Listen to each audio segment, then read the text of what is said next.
In 2017, there was an overhaul in management at my job. The company was starting to become more corporate, and I no longer enjoyed the work that I was doing.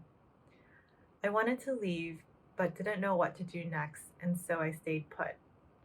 The longer that I stayed, the more that I wanted to leave, and the more tension that I built up in my mind and body. It got to a point where it was eating me up from the inside out. Even though I was physically present with others, my mind had taken me elsewhere, and I carried this tension with me wherever I went. I was no longer living in the present. One night, I reluctantly decided to attend an alumni event at the Yale Club. I hate small talk, and in particular, I hate small talk about my job, which is inevitably what ends up happening at events like these because usually the first question that people ask is, "So, what do you do?" I was at the Yale Club for a little over an hour. I made my rounds having the same, "So, what do you do?" conversations. I'd filled up on some hors d'oeuvres, and I felt like I could check off my social commitment for the week. Just as I was about to leave, I struck up a conversation with a woman that started out in the same manner. "So, what do you do?" Oh, geez, here we go again. I don't know what it was about this woman, though. I ended up pouring my heart out to her, telling her how unhappy I was at my job. I wasn't sure what I was expecting from her.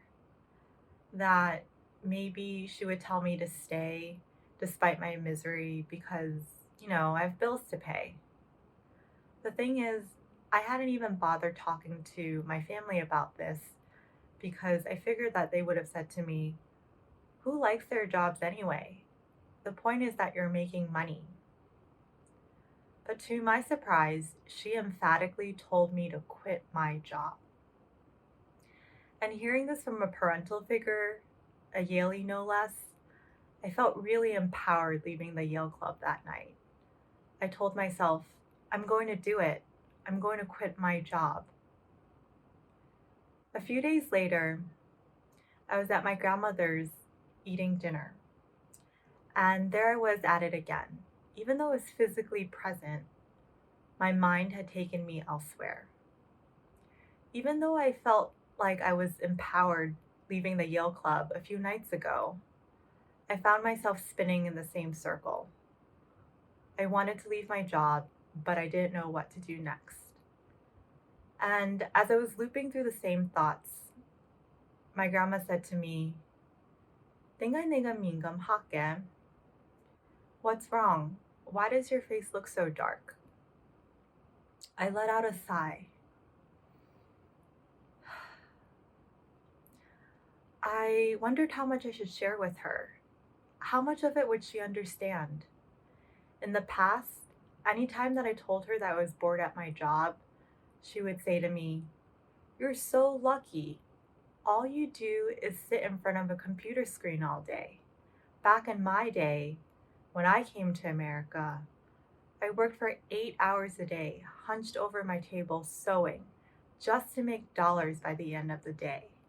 But you just sit there and you don't even have to labor." I suddenly blurted out, "Wafangong sama," which translates into, "I'm not happy at work." To which she responded, "If you're not happy, then leave your job. There's so many opportunities in the city. Don't be worried about not being able to find another job." What? I was so floored by her response. For someone who cares about financial stability the way that she does, I was so surprised that she was telling me to leave my job, in addition to telling me that I didn't have to be scared. Because that's why I felt so torn. I was so scared. I was so scared of leaving my job.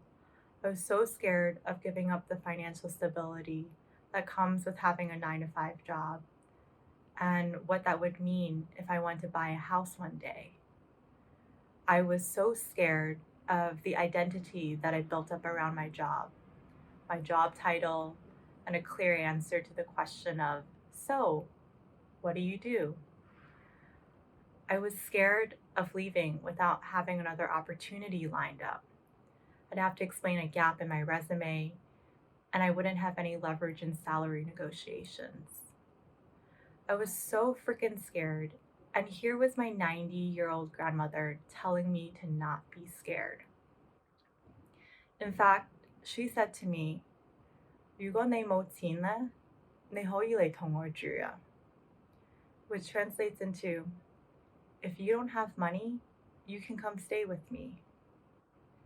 And in that moment, when she said those words to me, I realized the depth of her love.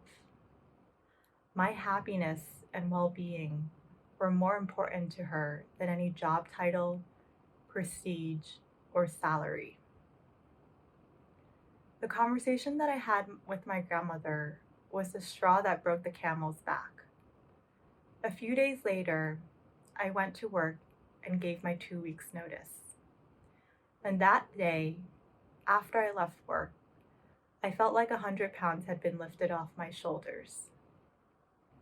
I didn't know where I was going to be 15 days from then, but I knew that I wasn't going back to the office. And boy, did that feel good. After I left my job, I spent 1 year doing all the things that I've always wanted to do, but didn't have a chance to do because I had a 9-to-5 job. Some of which included the following. I worked as an agribusiness consultant in Zimbabwe. I served as a writer and photographer on a cruise ship that sailed around Southeast Asia and Oceania. I took my grandmother on a 3-week vacation across China, Hong Kong, and Taiwan. I wouldn't have been able to do these things had I stayed at my job. And I feel very grateful for the people who instilled in me the courage to follow my heart. Mark Twain once said, "Courage is not the absence of fear. It is acting in spite of it." May you have the courage to live an authentic life. May you have the courage to live out your wildest dreams.